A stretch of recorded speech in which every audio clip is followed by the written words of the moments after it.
Okay, so let's get into this. We've talked a lot on this deep dive about the fundamental core of intelligence. Right, whether we're looking at vast biological systems or the algorithms running modern AI. Exactly. And it always seems to come down to this one universal drive, this foundational principle: maximize the reward. But that's the engine, absolutely. Reinforcement learning, or RL, is built entirely on that premise. It's the framework that has powered, pretty much every major AI breakthrough in the last decade. From games like StarCraft 2 all the way to. To the incredible reasoning and generation we're seeing in large language models now, reward maximization isn't just a mechanism. It's really the governing principle for how we develop complex abilities in machines. But this is where it gets really interesting and, frankly, really frustrating for the engineers and researchers in the trenches, especially those working on true embodied AI. You mean EAI robots, autonomous systems, that kind of thing? Right. For years, the single biggest bottleneck in advanced RL hasn't been the learning algorithm itself. It's been defining what that reward should even be. It's like telling an engineer to build a bridge, but the blueprint is written in, invisible ink. You have this vague human concept like maximize efficiency safely, but you have to translate that into a perfect mathematical function that works step by step. It sounds like this huge communication gap between what a human wants and what the algorithm optimizes for. That's it exactly. We can define the final goal, the bridge has to hold traffic, but we really struggle to define the perfect reward for every single decision the agent makes along the way. Should it get a +1 for every bit of concrete it pours, or Should it only get a massive reward at the very end when the whole thing passes a stress test? That choice, that single design choice, can dramatically change everything about the agent's behavior. and this manual, painstaking process of designing the reward function, it's not just slow. It's incredibly prone to failure. It's often called the Achilles heel of advanced RL, and when it fails in these spectacular, almost comical ways, usually through something called reward hacking. Reward hacking is such a perfect term for it. It's when the agent perfectly satisfies the literal math you gave it, but completely misses the entire point of the task. It's the algorithmic version of the Cobra effect paradox, right? The government wants to get rid of cobras, so they offer a bounty for skins. And so people just start breeding more cobras to cash in. Exactly. Or there's that famous anecdote of an AI that was supposed to race a boat through checkpoints. It was rewarded for crossing them quickly, so what did it do? It didn't race forward. No, it learned the fastest way to get the reward was to just spin wildly in place because it exploited a glitch in the physics simulator. It maxed out the metric, but completely failed the mission. So our mission today is to dive deep into a new paper that suggests this whole manual error-prone era of reward engineering might be coming to an end. We're looking at a breakthrough that allows an AI agent to automatically discover its own optimal reward structure. And it does this based on a really sophisticated internal mechanism called regret minimization. This feels like a massive step. It could solve one of the last big systemic roadblocks on the path to, well, artificial general intelligence, or AGI. And if we really connect this to the bigger picture, these embodied AI systems, the ones in the physical world, are just inherently complex. The paper highlights that the old way, the manual design, leads to two huge problems: painfully long training times and, like you said, mission failure from reward hacking or just simple human error. And the breakthrough here is something called a bilevel optimization framework. So it's not just about tweaking the agent's actions. Right. This structure learns the policy, the how to act, and the reward function, the what to value, at the same time, synchronously. So the system is learning the rules of the game while it's learning how to play the game. That synchronous learning is the key. It basically cuts the human out of that reward design loop, and it lets the system optimize both things against the ultimate fixed goal. It's designed to tackle that real-world complexity head-on. Okay, let's really dig into the scale of this problem. Why is designing a reward function so hard for these advanced systems? Yeah. In a simple game like cart pull, it's easy, right? +1 for every second you stay up. The interactions are simple, they're linear, but the second you move into the real world, into continuous control, it's a different universe. Think about managing the cooling systems of a massive data center. With all these nonlinear feedback loops. Or maneuvering a UAV in turbulent air. The complexity just explodes. And that complexity creates these these specific pain points for any engineering team trying to design these rewards by hand. Absolutely. The first one is just the sheer human effort. I mean, it's staggering. The traditional process is just this endless cycle of manual trial and error. So you define a reward, you train the agent for, what, weeks? Weeks, maybe months, then you see it doing something weird or suboptimal, you stop the whole process, you try to debug the reward function, you tweak it, and then you start all over again. It's an incredibly resource-intensive loop. That sounds like a recipe for getting tunnel vision, where the engineers only focus on the little piece of the problem they know best. It is. And the paper uses this great analogy for that, the ancient parable of the blind men and the elephant. Right. Each one is touching a different part, so they all have a completely different idea of what the animal is. Exactly. One designer is focused on minimizing the robot's joint torque. Another is just focused on reaching the target coordinate. A third only cares about not crashing. Each engineer is optimizing their one little metric, and what you get is a fractured and ultimately a really suboptimal overall reward function. And that fragmentation, that leads right into the second pain point you mentioned, overfitting and misbehaviors. It does. If you design a reward based on a limited set of your own human observations, it's just inherently going to overfit to the specific environment you trained it in. Which is why you get those weird, clever behaviors. The agent learns the rules you wrote down, not the holistic idea you had in your head. Precisely. And the third, and maybe the most frustrating problem for efficiency, is the issue of sparse rewards. So many real-world tasks only give you feedback at the very, very end. Success or failure. That's it. Like a complex assembly task on a factory line. Yeah. You only know if it worked when the product is finished or when a robot arm smashes into something. Right, and if the reward only comes at that terminal state, after maybe 10,000 individual actions, how does the agent ever figure out which of those early actions were the good ones? It has no idea. It's just guessing. It struggles immensely. We say it has very low sample efficiency. It needs a massive amount of trial and error, a huge amount of data and compute just to connect an early good action to that eventual success. And that just makes training incredibly slow and expensive. It makes these complex EAI systems totally impractical for a lot of companies. It does. So you have this system where the complexity demands a level of human expertise we often don't have, the manual process is full of errors, and the sparse signals make the whole learning process inefficient. Which is why, for a long time, researchers have been trying to automate this. And that raises the big question. How do you automate this without just shifting the human work somewhere else? What's fascinating is that the previous attempts, they all relied on providing some kind of external information. They still needed a human in the loop, just in a different way. Okay, so let's look at those for a second. The semi-automated methods. I know one of them is basically about showing the AI what you want it to do. That's inverse reinforcement learning, or IRL. The idea is really clever. You basically reverse engineer the reward function by watching an expert perform the task perfectly. You show the robot the right way to do it, and it figures out the reward system that must have led to those actions. Right. It sounds great in theory, but the problem is getting those optimal demonstrations. In a complex, high-dimensional task, that seems almost impossible. It is. I mean, think about the task we'll talk about later, balancing a 17-joint humanoid robot in a dynamic environment. How do you even capture a truly optimal human demonstration of that? You can't. And if the demonstration you give it is even a little bit suboptimal. The learned reward function will just bake in that suboptimality. It's only ever as good as the expert it's watching. Okay, and the other method, active reward learning. That's the one that's more like constant human supervision. Correct. Active reward learning, or ARL. This is where the model learns rewards from dense, continuous human feedback. It's very similar to the RLHF process that we use to make large language models safer and more aligned. So a human is constantly there, giving it labels like action A was better than action B, and that shapes the reward. Exactly. But the challenge there is just scalability, isn't it? Especially for these embodied systems that are operating continuously in real time. You can't have a human sitting there giving feedback to a self-driving car for every split-second decision on every mile it drives. Precisely. You can't scale human labor to provide that minute-by-minute feedback for thousands of autonomous systems over years of operation. It's just not practical. So that really clarifies the challenge.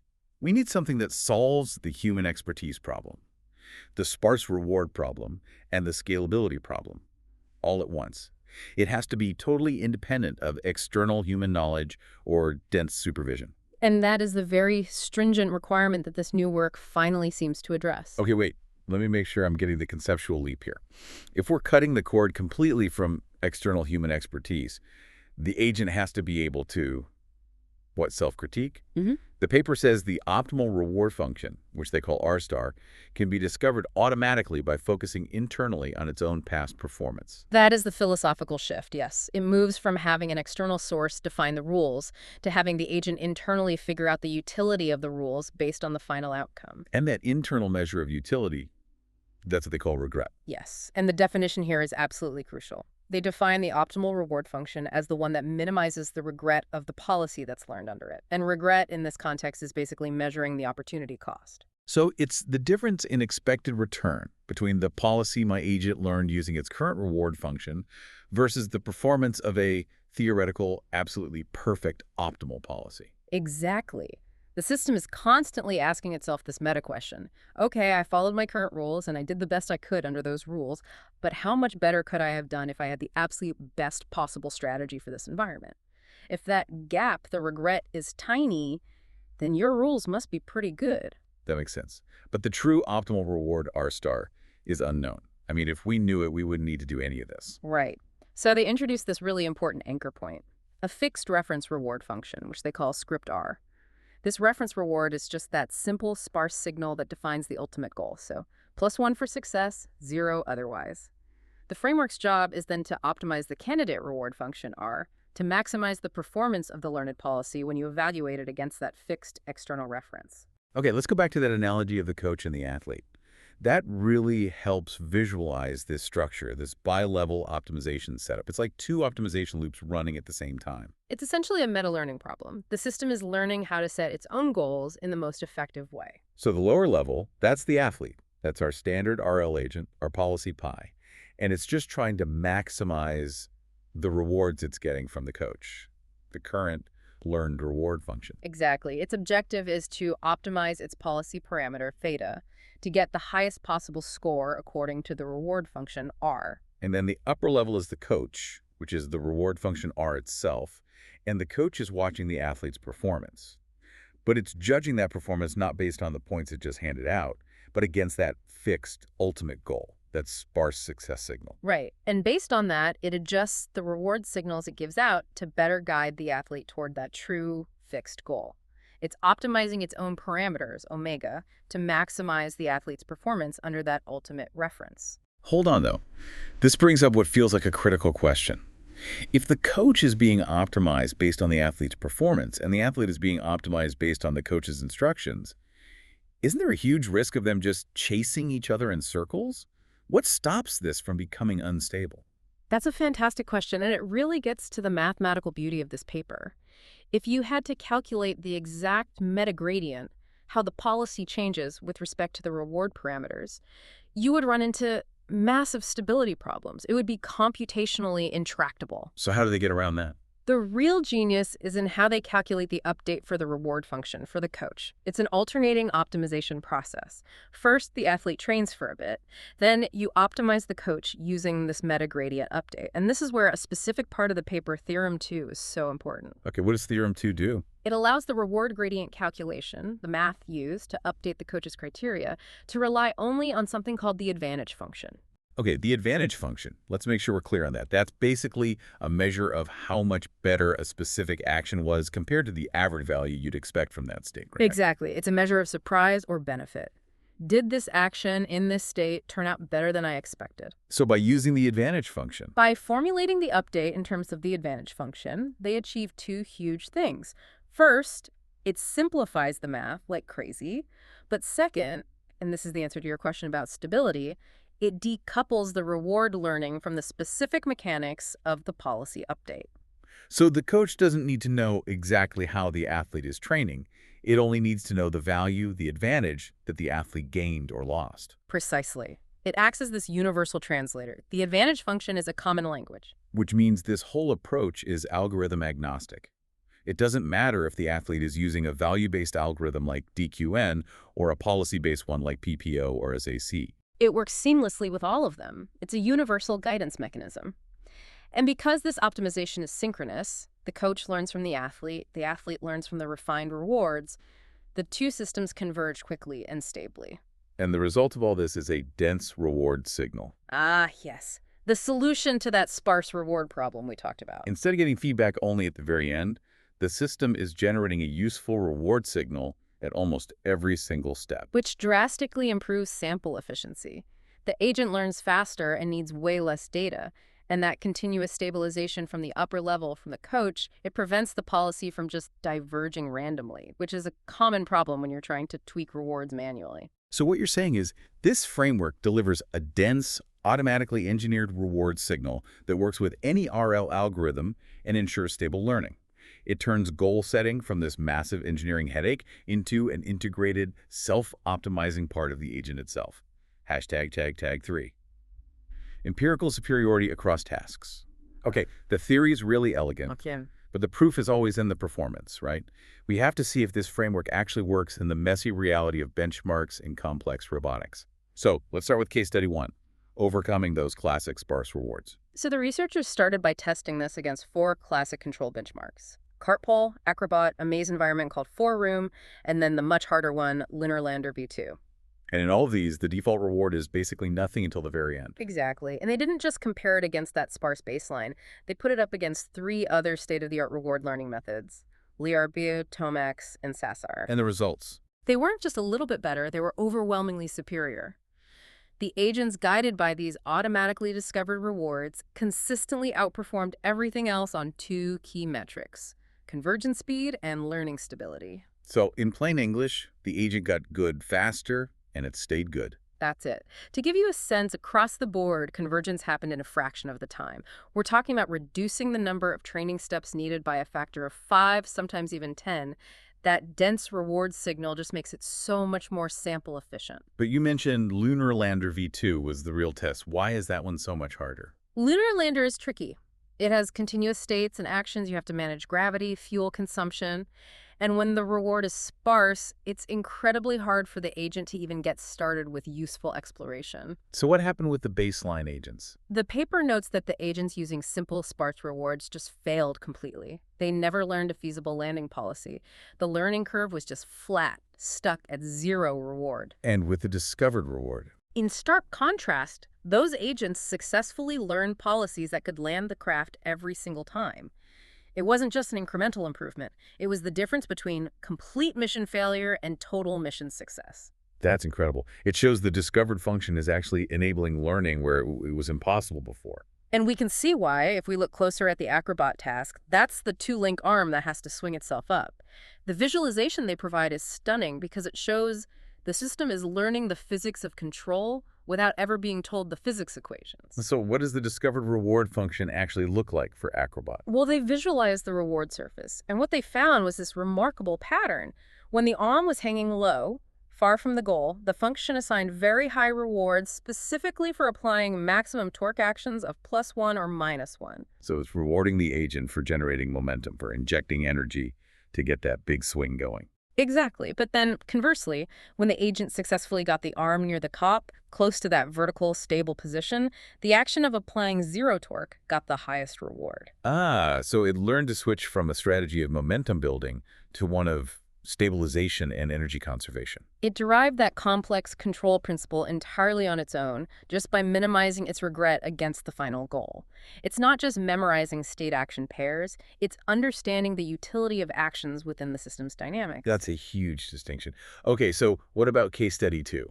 High-dimensional complexity. This is where they really ramp it up. Right. They moved to the Mujoko physics simulator and started testing on more and more complex agents. From Reacher, which has 2 joints, all the way up to Humanoid V2, which has a staggering 17 joints to control. 17 joints. Yeah. I mean, if it can handle the chaotic interactions of that, then this approach is absolutely validated for real-world robotics. Well, the result was probably the biggest headline from the paper. The crucial finding was that the proposed method performed better, even outperforming the carefully designed, human-engineered reward functions from OpenAI. Wait, stop there.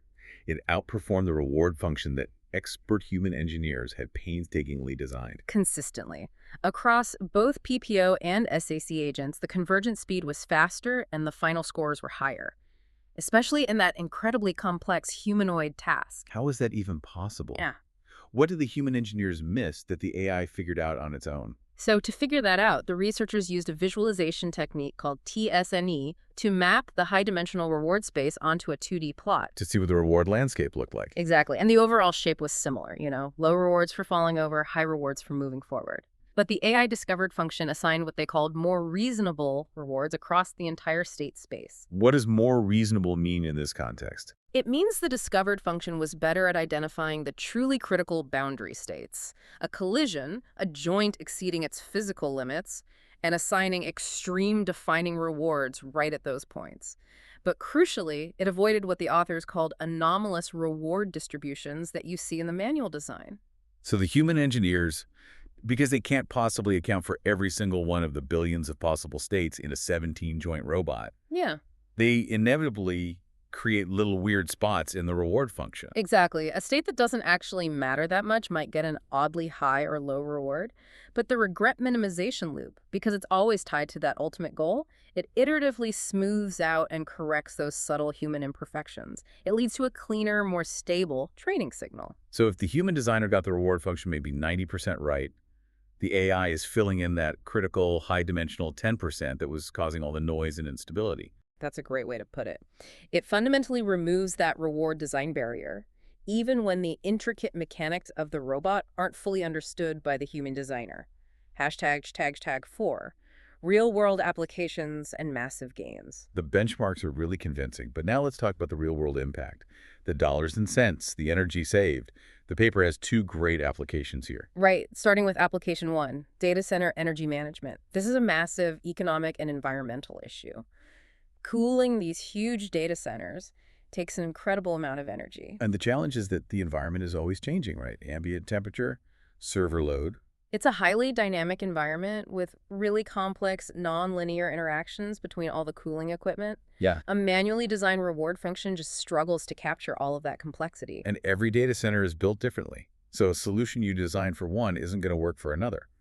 This seems like the perfect place for a self-optimizing framework. It is. The task was to train an agent, using simulations based on real operational data, to dynamically adjust the cooling towers to reduce energy use over a full 1-year cycle. They tested 3 common RL agents: DQN, PPO, and SAC. So let's talk numbers. What did the baseline agents achieve using the standard human-designed rewards? Well, even with the standard rewards, they did achieve some savings. DQN, which is the simplest of the 3, managed about a 21% energy reduction. SAC, the most advanced baseline, got a very respectable 52% reduction. Okay, 52% is pretty good. But the discovered reward function took it to another level. It really did. With this new reward discovery approach, all 3 agents, DQN, PPO, and SAC, achieved energy reductions of over 60%. Wow. So even the simpler DQN agent with a better reward signal was outperforming the most advanced agent with the standard reward. That's a hugely significant finding. It suggests the breakthrough isn't really algorithm-dependent. It's a universal guidance system. The quality of the reward just lifted the performance ceiling for every agent they threw at it. The implication there is pretty clear. You could take older, simpler RL architectures, feed them a perfectly discovered reward function, and get performance that used to require the most complex, cutting-edge algorithms. It really democratizes this kind of sophisticated control. Absolutely. And that opens the door for huge improvements in other critical areas, like optimizing power plant efficiency or improving throughput in something as complex as semiconductor manufacturing. Okay, let's move to application 2.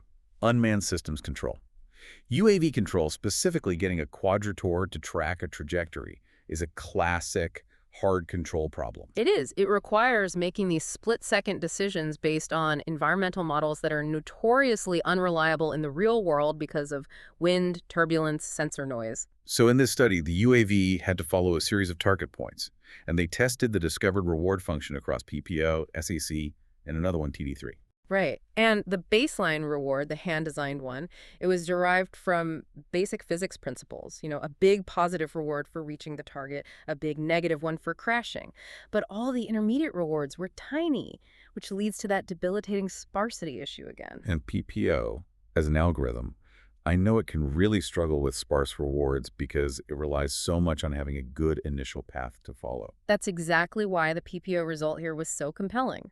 While the discovered reward helped all three agents learn faster, the key finding was that for the PPO agent, this approach was the only one that enabled it to succeed at all.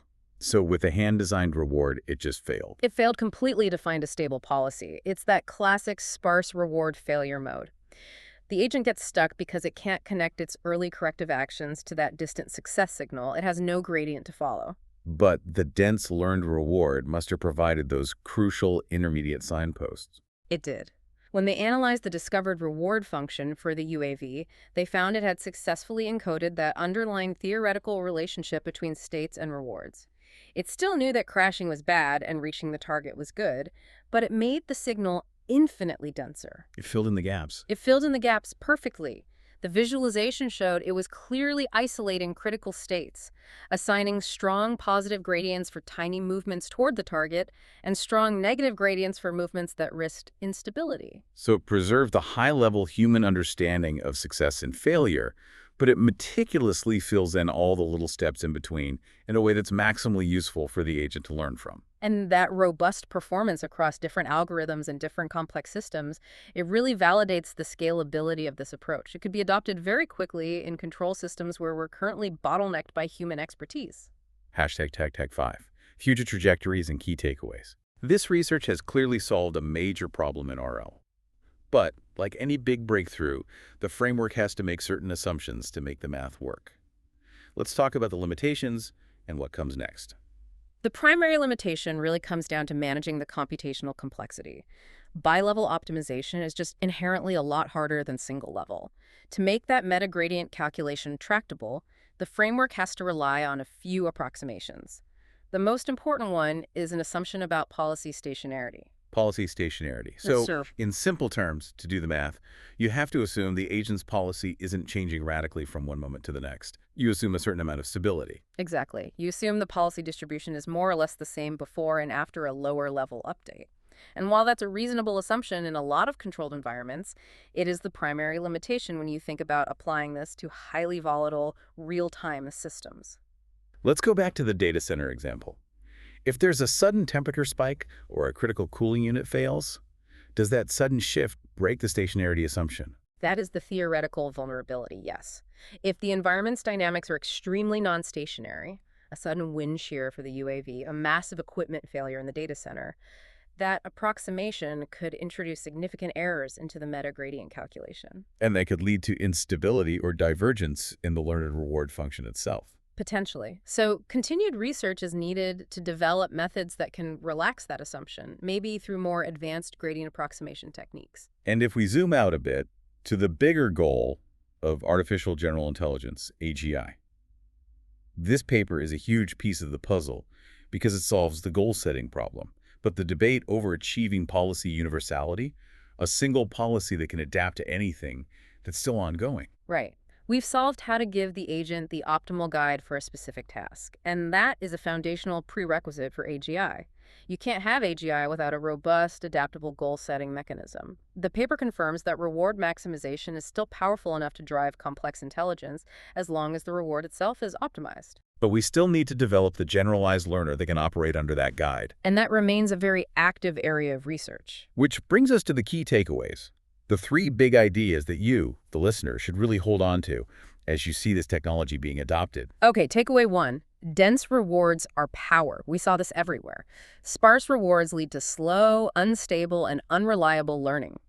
The core contribution here is a way to automatically generate dense, informative feedback that just makes any RL agent better, faster, and more practical. Takeaway two, automatic design is scalable.